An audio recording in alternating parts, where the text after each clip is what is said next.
Quiero dejar grabado, especialmente para los santos que no han llegado todavía o van a ver esta grabación más adelante, el propósito de este tiempo. No esperaba estar de vuelta tan pronto, pero aquí estoy. Damos gracias al Señor. Estuvimos considerando qué palabra pudiéramos traerles. Surgió la posibilidad de una palabra de seguimiento o la continuación de lo que estábamos hablando. Pero realmente, si se acuerdan, en varias ocasiones les cité el alimento matutino de la conferencia de la voluntad de Dios. Varias ocasiones. Le estuve hablando de que se prepararan para esta palabra.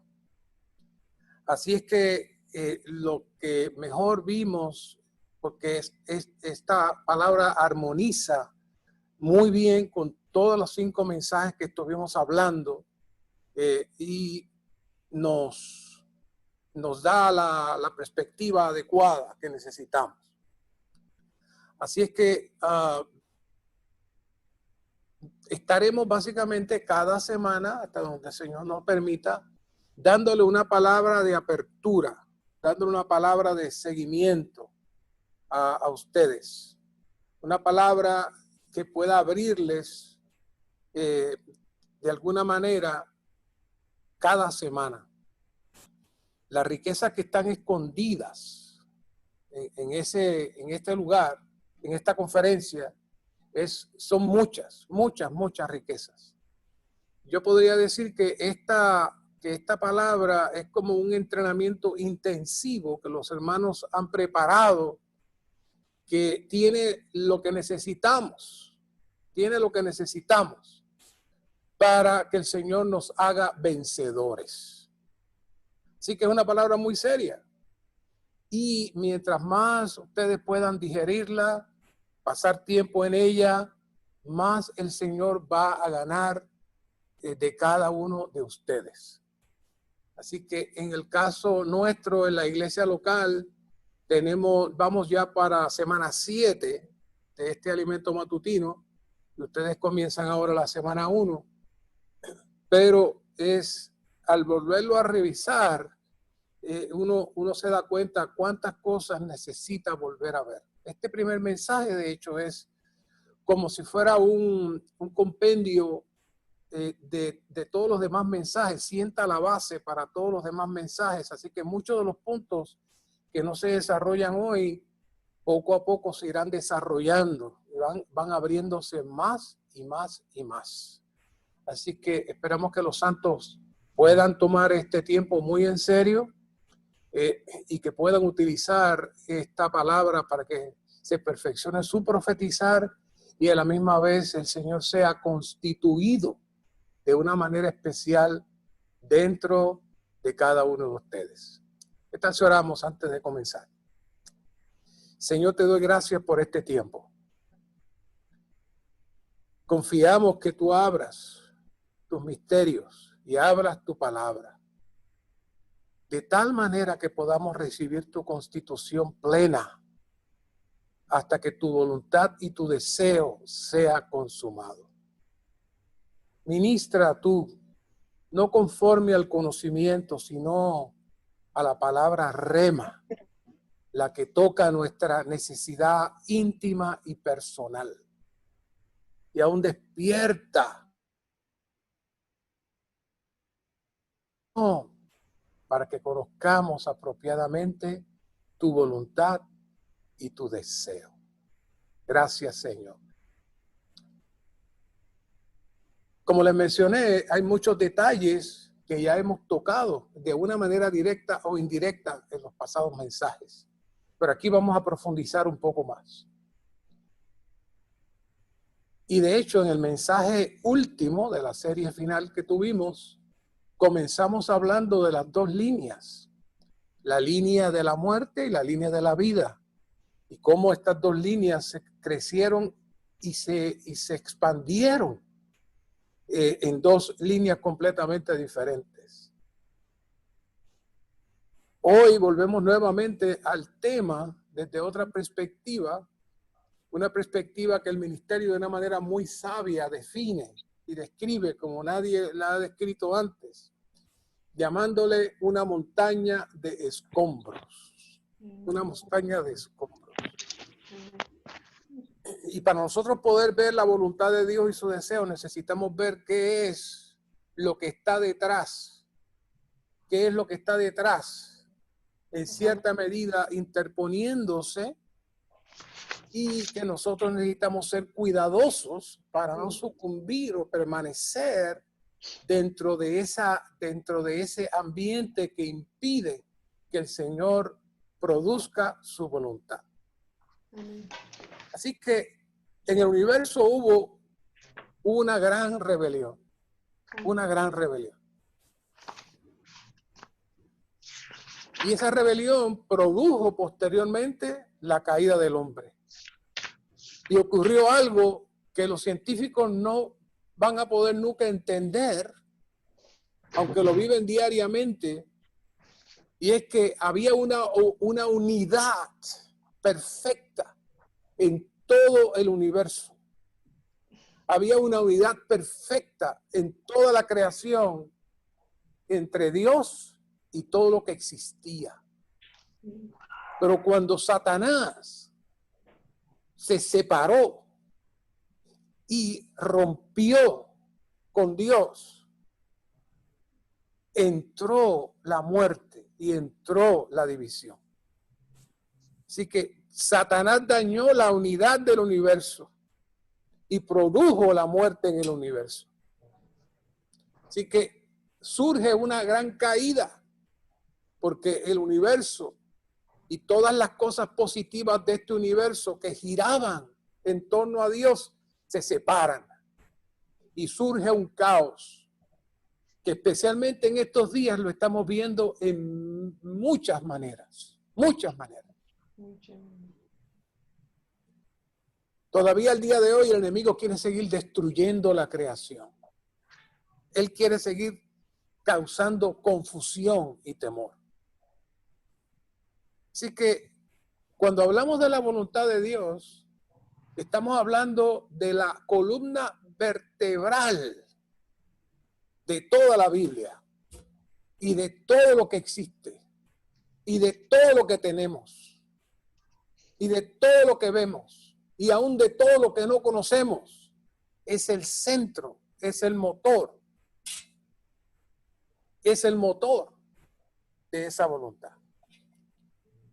Así es que necesitamos realmente entender y ver en nuestro espíritu la seriedad de este asunto. De hecho, la salvación que Dios efectúa en todos los procesos en Cristo, desde su encarnación hasta su ascensión, tiene el fin principal de rescatarnos de esta montaña de escombros y trasladarnos a la armonía con Cristo como nuestra cabeza. Yo sé que, aunque ustedes no estaban en Estados Unidos, esto fue un evento mundial, internacional, y ustedes tienen que haber visto lo que ocurrió en los Estados Unidos cuando hubo aquel ataque terrorista a las Torres Gemelas. Y aparte de la destrucción en sí, que fue impresionante, la parte más sensitiva que mantuvo a las personas en tensión y pendientes fue tratar de encontrar sobrevivientes en los escombros de esas Torres Gemelas. Y hay historias maravillosas y hay historias tristes. Pero cada vez que lograban rescatar un sobreviviente, eso era una fiesta maravillosa. Sacar a alguien con vida de esa montaña de escombros era algo maravilloso. Hoy Dios está trabajando con su iglesia para rescatar a muchos que están dentro de esa montaña de escombros. La única diferencia es que aquellas personas que pasaron esa tortura y que quedaron vivos en esos escombros, estaban vivas, muchas de ellas, otras fallecieron, pero muchas estaban vivas. Así que ellos podían sentir el olor, podían sentir el dolor, podían sentir lo que estaba sucediendo en esa oscuridad, en ese ambiente que no me puedo imaginar, porque estaban vivos. Ahora, ¿por qué se nos hace tan difícil hoy sacar nosotros a las personas de esta montaña de escombros que Satanás ha provocado? Sencillamente porque Satanás tiene adormecidos a todas estas personas que nacen, se acostumbran y hasta les gusta permanecer en esa montaña de escombros y de destrucción.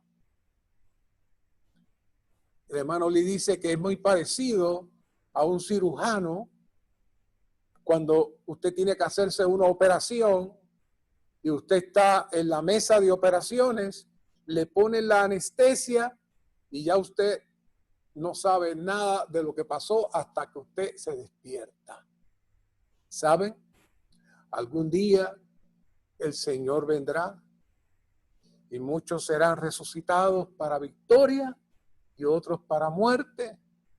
Pero los que van a ser resucitados para el juicio, en ese momento sus escamas se caerán y se darán cuenta cómo perdieron su vida y cómo fueron engañados con las sutilezas de esta montaña de escombros. Estos son uno de los temas que vamos a desarrollar en más detalle en el futuro.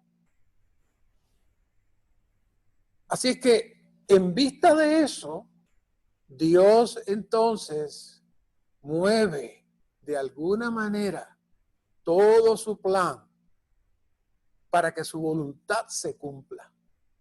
La voluntad de Dios se puede atrasar, pero nunca se va a detener. Nunca se va a detener. Satanás la puede entorpecer, pero nunca se va a detener. Dios va a cumplir su voluntad como sea, porque Él creó todas las cosas de este universo. Cada detalle que está sosteniendo la tierra, todos los detalles que usted puede ver, fueron creados por Dios para Él cumplir su voluntad. Inclusive usted y yo. Así que cuando Cristo vino, Cristo comenzó a hablar en parábolas porque Cristo vino de la dimensión Dios, que la palabra más sencilla que el hombre puede entender es la palabra cielo. Porque ya cuando un hombre se le menciona la palabra cielo, pues considera que eso es lo más alto y lo más infinito de alcanzar. Pero realmente es posible que Dios tenga otra palabra que algún día nos la dirá. Pero esa dimensión donde Él vive es una dimensión donde no hay tiempo y donde todas las cosas son reveladas. Así que cuando Cristo viene con Él y el Cristo hombre comienza a caminar en la tierra, lucía como cualquier hombre normal, igual. Creció como un niño normal, excepto que ya a los 12 años comenzó a manifestar un hablar y una sabiduría y un conocimiento diferente. Pero él creció, maduró, entró en su ministerio, llamó a los apóstoles, comenzó a revelarle verdades y misterios, pero no le mostró en detalles, porque no estaban preparados. No eran todavía los hombres que Dios estaba necesitando para él poder abrirse.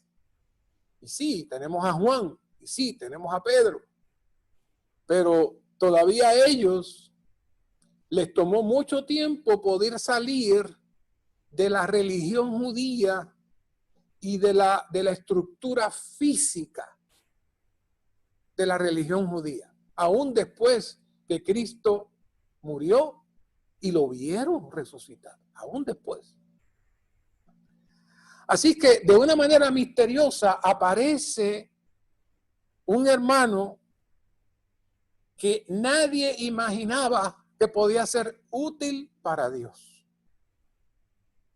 Había sido educado con la religión judía, era un hombre brillantísimo, se cree que podía hablar 3 o 4 idiomas, conocía el griego, conocía el latín, conocía el arameo, conocía el hebreo.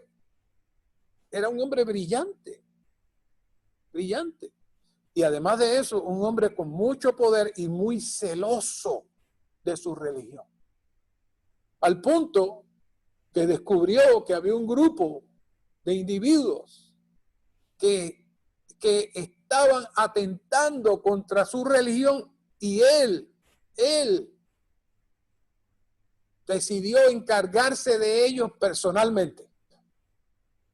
Y dice la palabra que él perseguía a todos los que invocaban el nombre del Señor. Y ya ustedes saben la historia, no la tengo que hacer. Pero hay un detalle que necesitamos resaltar para entrar a conocer en detalle este asunto de la voluntad de Dios.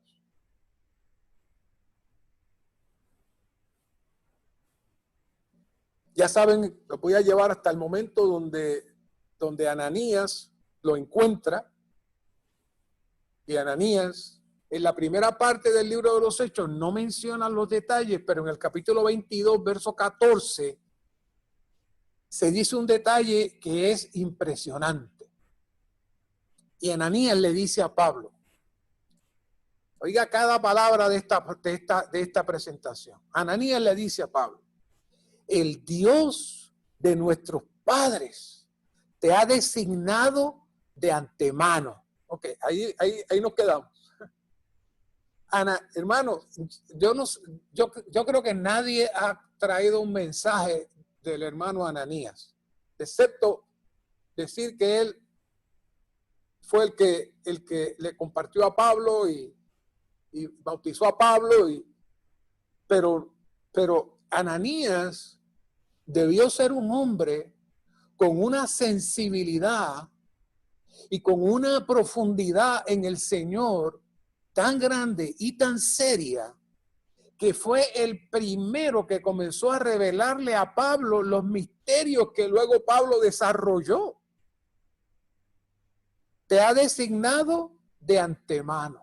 Y ahí le está diciendo, hay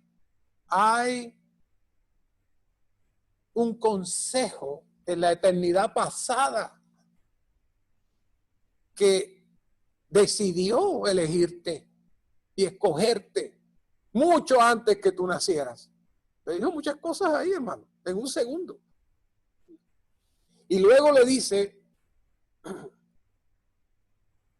el Dios de nuestros padres te ha designado, y ya sabemos que es el Dios triuno, de antemano. Número 2, para que conozcas su voluntad. ¿Por qué no escogió a alguno de los 12 apóstoles? Pablo era un hermano, una persona especial. Y Dios lo sabía. Y fue designado de antemano, aun cuando estaba persiguiendo a los cristianos y de joven estaba ahí viendo cuando apedreaban a Esteban. Ya estaba él designado de antemano, hermanos. Imagínense. Para que conozcas su voluntad. Y luego dice, y veas al justo. Y esto es maravilloso. Y oigas la voz de su boca. No le dijo, para que cuando leas las escrituras aprendas. No, no, no. A Ananías se le reveló que Dios se le iba a aparecer a Pablo en persona y que de su boca lo iba a instruir. ¿Qué le parece? Maravilloso. Por eso quiero traer este punto. Creo que lo mencioné en el pasado, pero quiero volverlo a traer. Hay unos vientos de doctrinas por ahí que están tratando de revivir la tradición judía y las fiestas judías y el ambiente judío y mezclándolas con el evangelio de Cristo y utilizando versículos como cuando dice el Señor, yo no vine para abolir la ley sino para cumplirla. Y entonces comienzan a menospreciar a Pablo. Ustedes saben que en un momento dado Pablo, por el amor que le tenía a su pueblo, accedió a ir a ofrecer sacrificios y luego el Señor se lo detuvo. Ellos mencionan todas esas cosas y tratan de menospreciar a Pablo y concentrarse exclusivamente, más que nada, en los evangelios y algunos otros apóstoles, pero no le prestan mucha atención a Pablo. Hermano, si le sacamos las epístolas de Pablo a la Biblia, nos quedamos ciegos. Ciegos. No hay manera que usted pueda conocer lo que le dice Ananías a Pablo, que Cristo le iba a contar de su boca a Pablo cuál era la voluntad de Dios. No se lo dijo a Pedro, no se lo dijo a Juan, no se lo dijo a Mateo ni a Lucas, se lo dijo a Pablo. Por eso, hermanos, hago este énfasis porque necesitamos respetar, aunque sabemos que toda la palabra es palabra de Dios, es respirada por Dios. Pero quiero hacer este énfasis de que esta palabra que Pablo está hablando no es su palabra. Es la palabra de Cristo, hablada a Pablo de la boca de Cristo. ¿No es maravilloso? Por eso Pablo, en Efesios 5:17, conociendo, ya Pablo había participado de esa revelación. Ya Pablo había estado muchos años apartado y siendo instruido y perfeccionado. Ya Pablo había ganado el respeto cuando escribe la carta a los Efesios de los hermanos, y todos los hermanos, todos los apóstoles le habían dado su mano de que lo aceptaban, aunque Pedro al principio dice cosas un poco difíciles de entender, pero son profundas. Aquí en este momento que Pablo está diciendo en Efesios 5:17, por tanto, no seáis insensatos, sino entended cuál es la voluntad del Señor. Lo que está diciendo es, mire, no pierdan su tiempo en otras cosas que no tienen ningún valor. El centro de todo es conocer la voluntad de Dios. Y en Efesios 1:9, Pablo comienza a describir la revelación profunda de los lugares celestiales que el Señor decía, le ha hablado las cosas terrenales. Aquí está Pablo ahora porque recibió las cosas celestiales directamente del Señor y ahora está Pablo compartiéndola a la iglesia, dándonos a conocer el misterio de su voluntad según su beneplácito, el cual se había propuesto en sí mismo. Quiere decir que la voluntad de Dios es el resultado de su satisfacción de lo que Él tiene en su corazón y lo que Él anhela que se cumpla. Este misterio estuvo oculto. hasta que Cristo se lo reveló a Pablo. Y ahora Pablo nos lo revela a nosotros. Cristo lo estuvo trayendo de una manera no tan directa, pero Cristo lo estuvo diciendo, Juan 6:38, porque he descendido del cielo no para hacer mi voluntad, sino la voluntad de aquel que me envió. Juan 4:34, Jesús le dijo, mi comida es que haga la voluntad del que me envió y que acabe su obra.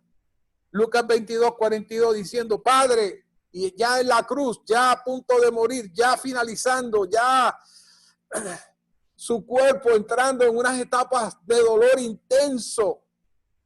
Y la parte humana dice, Padre, si quieres que pase de mí esta copa, pero no se haga mi voluntad, sino la tuya. ¿Por qué? Porque aún su muerte era parte de la voluntad de Dios. Pablo estaba claro cuál era su meta en el proceso de edificar la iglesia. Por eso oraba por los colosenses de esta manera. Colosenses 1:9. Por lo cual también vosotros, desde el día que lo oímos, no cesamos de orar por vosotros. Y esa es la oración que tenemos que hacer por los hermanos en Bogotá y por todas las iglesias en Colombia y por todas las iglesias en el mundo. De pedir que seáis llenos del pleno conocimiento de su voluntad. ¿Saben? Yo creo que Pablo estaba lleno del pleno conocimiento de su voluntad. Yo no puedo decir eso. Pero cuando Pablo le oró a los colosenses, oró de esta manera por los colosenses, él estaba hablando de su experiencia. Sea lleno del pleno conocimiento de su voluntad en toda sabiduría y entendimiento espirituales. Muchas veces oramos, Señor, dale pleno conocimiento, dale toda sabiduría y entendimiento espiritual, pero se nos olvida que cuando oramos para que recibir sabiduría y entendimiento espiritual es de la voluntad de Dios. Es de la voluntad de Dios. Usted puede ser sabio en muchas cosas. Yo conozco muchas personas que son buenos hermanos, recitan la Biblia de una manera espectacular, pero no conocen nada de la voluntad de Dios. No saben nada. No saben. No tienen idea de lo que Pablo habla cuando habla de la voluntad de Dios. La voluntad de Dios es el eje que mueve toda la economía, todo el propósito, todo el plan de Dios. Es la causa de todo lo que existe y todo lo que existe está hecho para él conseguir su voluntad. El primer paso, que gracias al Señor también lo hemos trabajado, pero ahora queremos enfatizarlo más desde la perspectiva de la voluntad. El primer paso dice, según el beneplácito de su voluntad, Dios nos predestinó para filiación. Efesios 1:5. Dice, según nos escogió en él antes de la fundación del mundo para que fuésemos santos, número 1, sin mancha, número 2, delante de él en amor, predestinándonos para filiación por medio de Jesucristo para sí mismo, según el beneplácito de su voluntad. ¿Sabe, hermanos? Al día de hoy, en el 2020, no sé cuántos cristianos hay en el mundo, pero muy pocos tienen el privilegio de saber que el primer deseo de Dios para cumplir su propósito es transmitir su vida divina dentro de nosotros, de tal manera que podamos salir de la atmósfera, de la montaña de escombros y venir a ser parte de la familia de Dios y entrar en otra dimensión espiritual donde Satanás no tiene acceso a nosotros. Porque nosotros somos la familia de Dios porque tenemos los genes de Dios. Por eso es que decimos que es regeneración, porque se nos han insertado nuevos genes dentro de nosotros. Externamente somos humanos, pero internamente, dice Juan, que fuimos engendrados, no de voluntad de carne ni de voluntad de varón, dice sangre, sino de Dios. Créalo, hermano, créalo. Yo sé que usted dice, sí, hermano, de Dios. Dios preparó eso conforme a su deseo y a su plan y nos hizo sus hijos.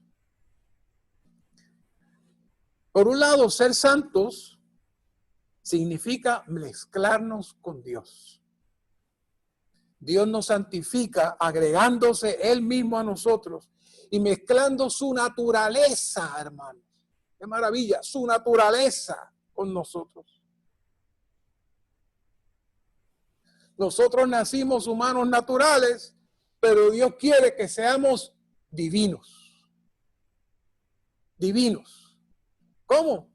Bueno, si yo soy hijo de Dios, yo tengo la naturaleza de mi papá. Tengo los genes de mi papá. Pero mi papá sigue siendo papá. Él es el que domina y es el que gobierna y es el que manda. Yo soy una expresión de mi papá. Así que los santos, ser santos, está hablando de ser separados, ser guardados, ser sacados de la esfera de la muerte. Pero cuando hablamos de ser hijos, está hablando de ser formados con la naturaleza misma de Dios. Así que una vez que Dios tiene sus hijos y una vez que Dios tiene el material adecuado dentro de esa montaña de escombros, Dios produce sus hijos con una meta final. Hay muchas metas en el proceso, pero hay una meta final y principal. La voluntad de Dios en el universo es reunir bajo una cabeza todas las cosas en Cristo por medio de la iglesia como el cuerpo de Cristo. Sin los hijos no se puede reunir nada bajo una cabeza. Porque para poder reunir algo bajo una cabeza hace falta un cuerpo. Hace falta un cuerpo. Y para poder tener un cuerpo que armonice con la cabeza, hace falta que ese cuerpo tenga la misma naturaleza, la misma estructura, los mismos genes de esa cabeza.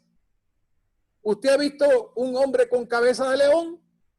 No. ¿Ni un perro con cabeza de caballo? Tampoco. Esta cabeza existe en el universo y por cuanto todo el universo se desmembró, esta cabeza ahora está reuniendo nuevamente en otra esfera diferente, fuera de la esfera de la caída, fuera de la esfera de la destrucción. Está creando otro ambiente, otro universo, donde va a estar conectándose todos esos hijos a esa cabeza. ¿No se siente conectado esta noche? Yo me siento conectado. Aleluya. Así que la vida de iglesia, siendo conectados bajo esa cabeza. Dios trae la iglesia, produce la iglesia, que lo que ustedes saben lo que es la iglesia, son los que hemos sido llamados fuera. ¿De qué? Fuera de la montaña de escombros. Eso es lo que dice la palabra iglesia. Los llamados fuera, los que sacamos de la ruina, los sacamos de la ruina. Y ahora estamos en este lado y el propósito ahora, porque ya somos hijos, ahora nos vamos a conectar ¿a qué? A la cabeza. Aleluya, a la cabeza.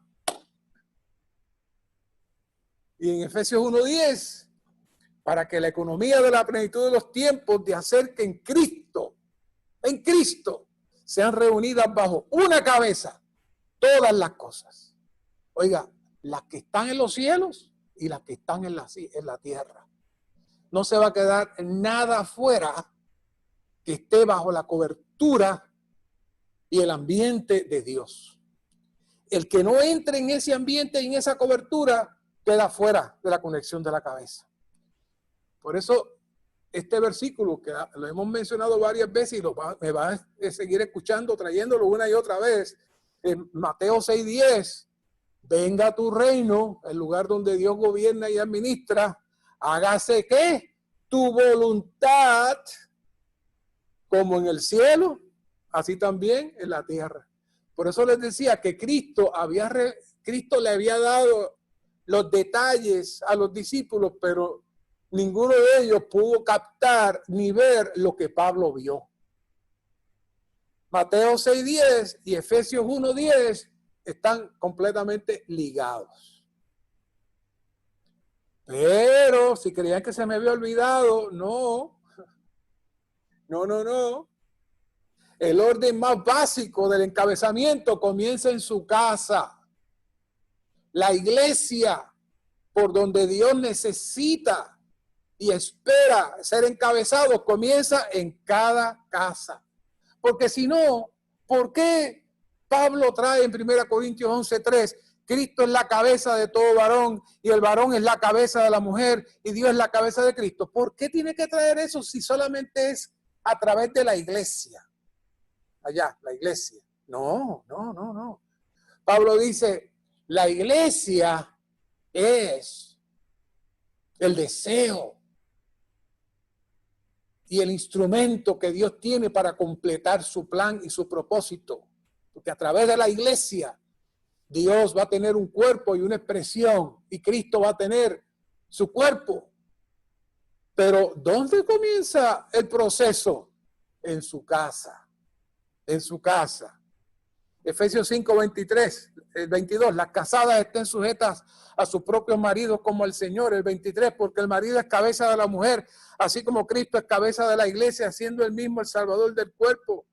24, más como la iglesia está sujeta a Cristo, así también las casadas lo estén en sus maridos en todo. Y de momento, Pablo hablando en todo ese proceso de la relación del esposo y la esposa viviendo Cristo y la iglesia, salta y escribe en el 30, porque somos ¿qué? Miembros de su cuerpo. En otras palabras, ustedes tienen que cumplir todo eso porque es la manera como este cuerpo va a estar conectado a la cabeza. Y si usted no vive esa vida, ese nivel, entonces estamos desmembrando el cuerpo. ¿Dónde? En su casa. Así que no se me había olvidado el tema. Así que Dios tiene unos pasos, tiene una manera muy especial de él conseguir esa unidad. Y el último mensaje que tuvimos fue esa, cómo ser uno. Y esta es la base. La manera en que Dios procede para recobrar la unidad entre su creación consiste en impartirse Él mismo en Cristo dentro de nosotros. Y esto viene en la etapa inicial, que es hacernos sus hijos, pero luego, como les expliqué en un momento dado, esta palabra filiación, iudesía en griego, es una palabra que es progresiva, no es final. Es el niño nace bebé, sí, es un ser humano, sí, tiene corazón, tiene todo, pero es bebé. ¿Es un hombre maduro? No. ¿Pero es un ser humano? Sí. ¿Está listo para correr, para comer, para trabajar? No. ¿Pero es un ser humano? Sí. Es lo mismo con nosotros. Hemos nacido, somos hijos de Dios, tenemos la constitución de Dios, tenemos la naturaleza de Dios en nosotros, la vida de Dios en nosotros, pero todavía necesitamos crecer y movernos hacia la cabeza.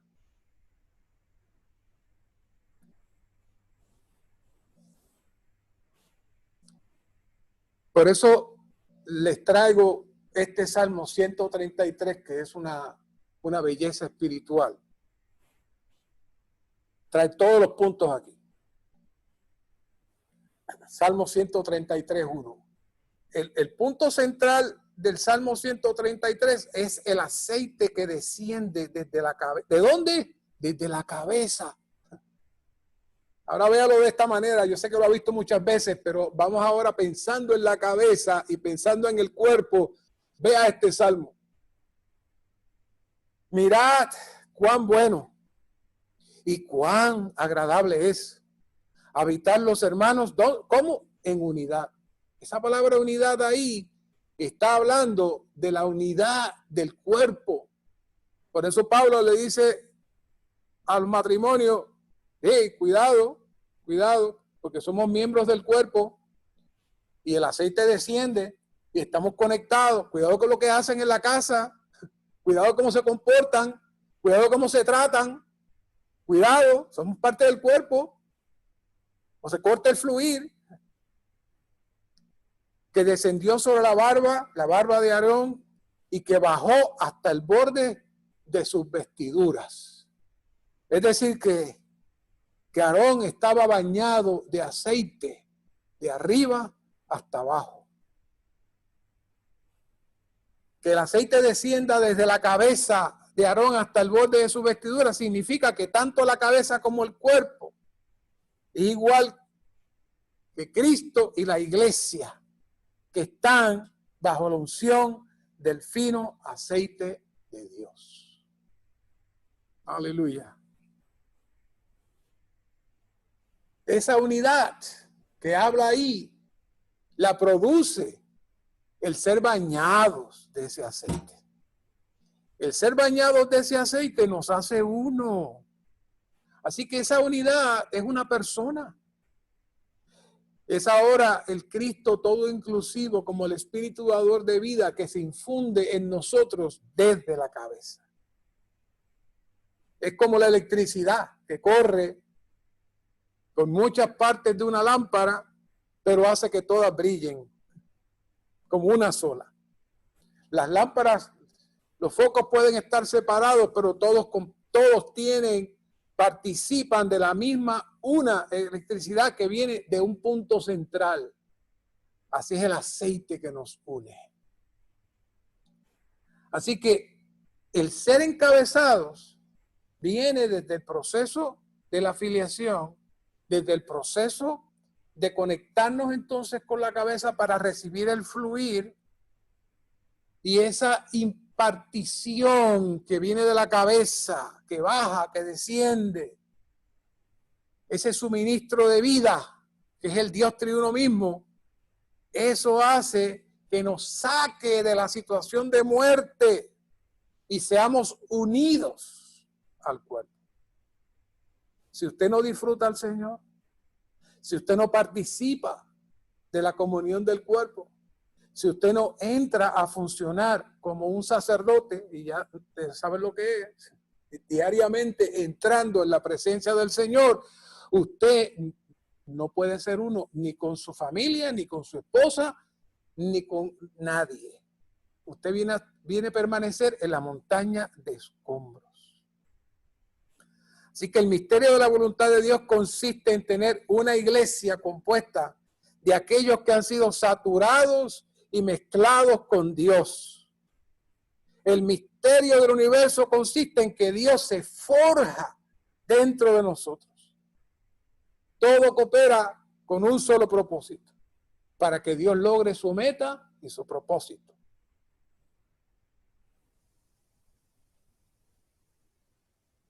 Algunas cosas sobre el propósito de Dios. Y quizás pensamos que al momento de nosotros recibir al Señor, todos los problemas se acabaron, la vida va a estar siempre bonita, no vamos a tener ningún problema, que todo va a estar bien. No, hermano, no. Algo que van a ver en estos días, en esta semana, es eso. Que precisamente muchas veces dentro del proceso de los tratos y las situaciones, Dios les necesita para que nosotros seamos tornados completamente a Él. La felicidad en este caso es diferente a la felicidad del otro lado del mundo. Allá se da cuando tenemos dinero, no nos falta nada, no estamos enfermos, tenemos trabajo, todo el mundo está contento. Esa es la felicidad. Acá la felicidad es que podamos disfrutar y participar de todo lo que Dios es dentro de nosotros, para que Él avance y cumpla su plan. Así que somos reunidos, unidos, mezclados con esa cabeza mediante el fluir de ese aceite que desciende y que cada día participamos de él de diferentes maneras en la vida de iglesia desde nuestra vida de hogar. Y a eso Pablo le llama, en Efesios 3:2, la mayordomía de la gracia. Es Dios sirviéndose de una manera en gracia y dulce a nosotros cada día para que seamos infundidos de Él mismo hasta que finalmente seamos una sola cosa con Él.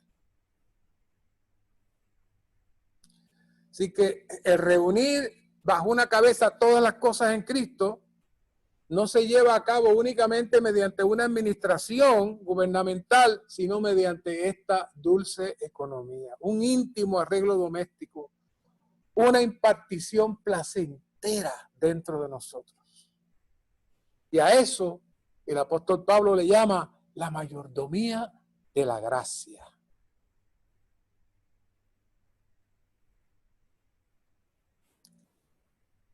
Y eso vienen a ser también las riquezas de la gracia.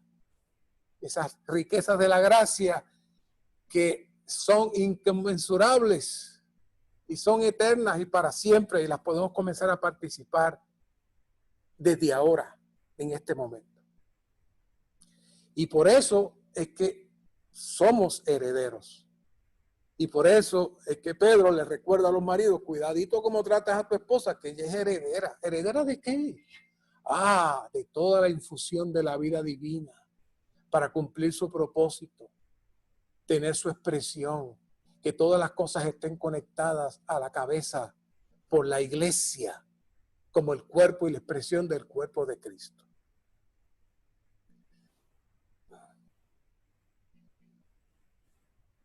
Y todas estas cosas se logran en la vida de iglesia por medio de dos cositas: la vida y la luz.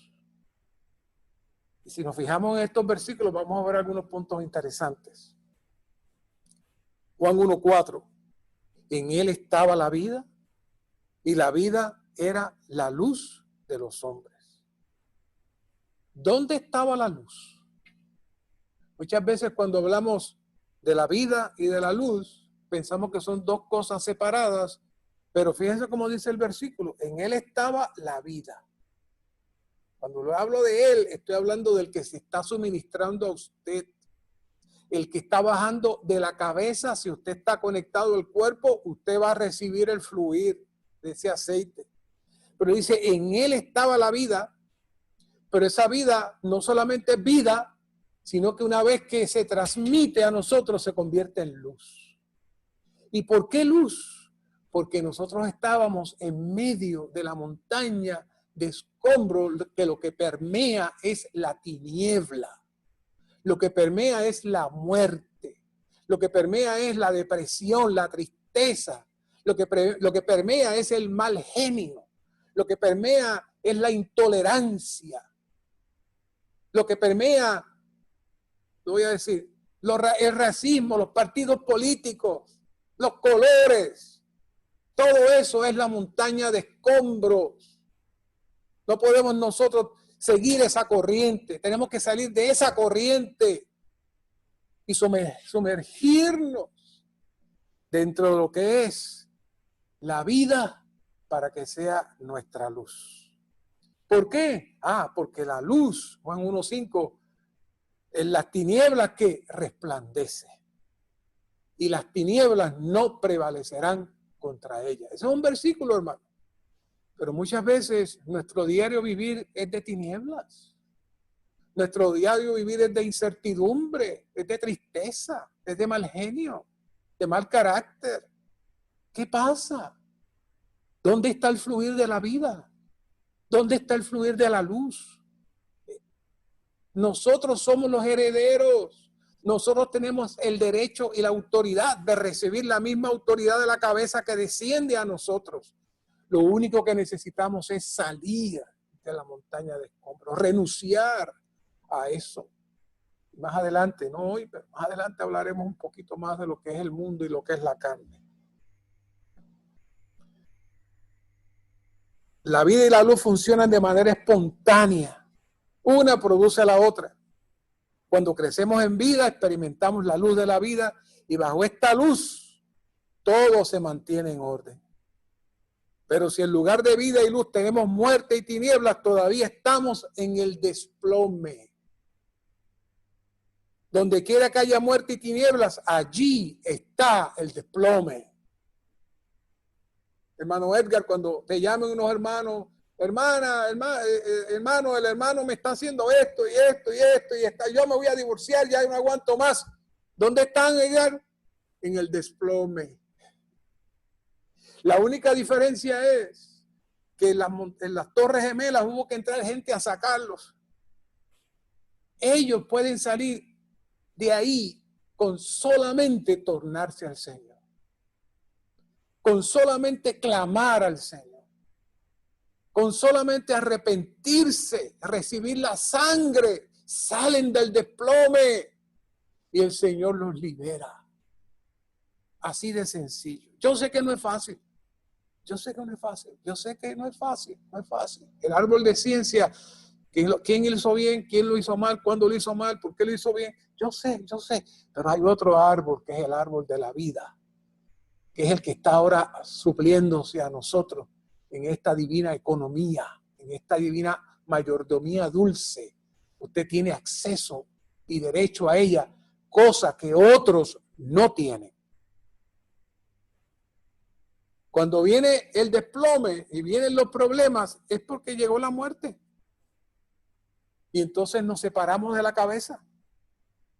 Así que esto es tan serio que la manera que Dios recobra la unidad, no solamente en su casa, no solamente en la iglesia en Bogotá, y no solamente en las iglesias en el mundo entero, en toda la creación, es impartiéndose a nosotros constantemente como vida. Juan 3:19. Y esta es la condenación, que la luz vino al mundo y los hombres amaron más las tinieblas que la luz, porque sus obras eran malignas.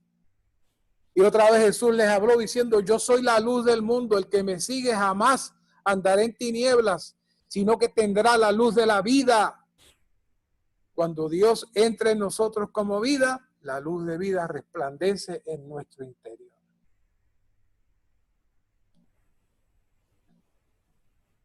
Colosenses 2:19, y no haciéndose de la cabeza. Esos eran unos que, habiendo escuchado esta palabra, hermano, directamente del apóstol Pablo, se fueron para atrás otra vez bajo unas doctrinas muertas. Otra vez regresaron para atrás con doctrinas muertas. Y Pablo le dice: no haciéndose de la cabeza, en virtud de quien todo el cuerpo, recibiendo el rico suministro. Es decir, lo que les estoy diciendo, Pablo se lo está diciendo ahí. Si quieren, entren en detalle. No quise tocar todo.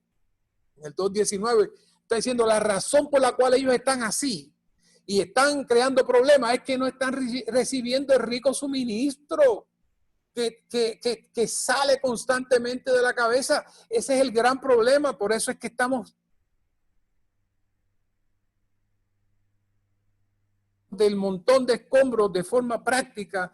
Necesitamos crecer en vida.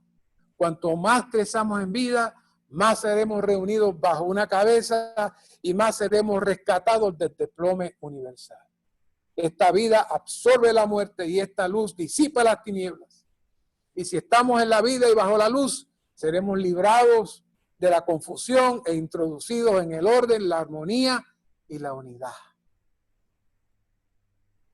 y quiero saltar al punto 4 aquí, dice, no podemos dejar a un lado que el vivir de Cristo y la iglesia tiene su base en la vida familiar. Si la esposa no puede sujetarse al marido y si el marido trata a su esposa de una manera inapropiada, esa familia se hace inútil al proceso del encabezamiento y lesiona todo el plan de Dios y su voluntad. Así de serio. Así de serio. En el cielo nuevo y la tierra nueva, con la nueva Jerusalén como centro, todas las cosas serán reunidas bajo una cabeza en Cristo. Este será el pleno cumplimiento de lo que Pablo habló en Efesios. Es una maravilla. Y en Daniel 12:3 hay un versículo maravilloso. Y la versión Recobro utiliza una palabra muy especial que no todas las versiones la utilizan. Y aún en inglés, la traducción está bien, pero en español tiene un golpe especial esa palabra. Y los que tienen perspicacia resplandecerán como el resplandor de la expansión celestial.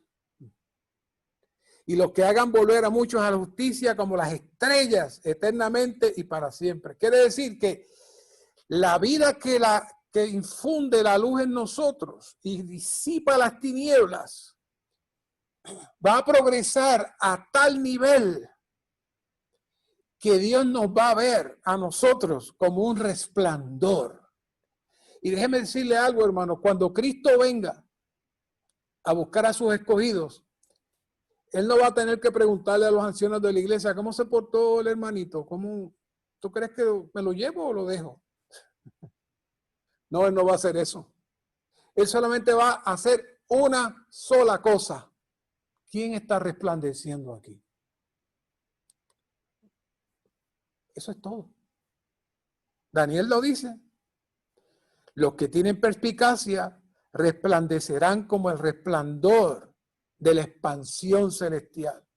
Y los que hagan volver a muchos a la justicia, es decir, prediquen el evangelio como las estrellas, eternamente y para siempre. Apocalipsis 21:2, y vi la santa ciudad, la nueva Jerusalén. Y quiero enfatizarle esto porque muchas veces oigo y aún se lo corrijo a los hermanos, pero se le olvida. Dice, la nueva Jerusalén, descender del cielo, de Dios. Muchas veces decimos descender del cielo de Dios. No. Ahí dice, descender del cielo, de Dios. ¿De dónde sale la nueva Jerusalén? De Dios. Eso es importante. Dispuesta como una novia ataviada para su marido. La ciudad no tiene necesidad de sol ni de luna que brillen en ella, porque la gloria de Dios la ilumina y el Cordero es su lámpara. ¿Quiénes son ellos? Los que Daniel está diciendo, que al recibir la vida divina son infundidos con la luz divina, disipan la tiniebla al punto que su crecimiento espiritual es tal que se convierten entonces en la luz que Dios necesita para suplir a la nueva Jerusalén. El Cristo que está en nosotros brilla y se infunde en todos los santos. Y dice, y las naciones andarán a la luz de ella, y los reyes de la tierra traerán su gloria a ella. Es decir, que en la nueva Jerusalén todo estará saturado de vida y estará bajo la luz. En Apocalipsis 21 podemos decir que vemos la cabeza y el cuerpo rodea la cabeza y todas las naciones que andan a la luz de esa ciudad. Es decir, la cabeza con su cuerpo que irradia la vida e irradia la luz. En ese momento el universo entero será reunido bajo una cabeza y será manifestada en esa ciudad. Lo más triste es pasar esta vida, recibir la salvación que implica haber salido, haberlo sacado usted, haberle impartido la vida divina, pero usted todavía regresa a la montaña de escombros. ¿Por qué? Porque no nos ejercitamos para ser reunidos bajo una cabeza, porque no recibimos el suficiente suministro. El Dios triuno como vida trae luz y la luz redunda en armonía y conduce todas las cosas a la unidad. Por tanto, los creyentes participan en este proceso de reunir todo bajo una cabeza al crecer en vida, a ser reunidos bajo una cabeza en la vida de iglesia apropiada y al vivir bajo la luz que irradia la vida de Cristo. Todo eso es el primer mensaje de la voluntad de Dios. Así que faltan 7 más. El próximo mensaje va a profundizar más todavía en esta palabra maravillosa. ¿Qué tal si oramos? Señor, te damos gracias por esta palabra. Permite que haga hogar en los corazones de cada hermano que la escucha y que lleve fruto, que cree en nosotros una conciencia de tu necesidad, de tu deseo, de tu voluntad, de ser forjado en nosotros para que este universo vuelva a estar en la sujeción de la única cabeza que es Cristo. Gracias, Señor. Amén.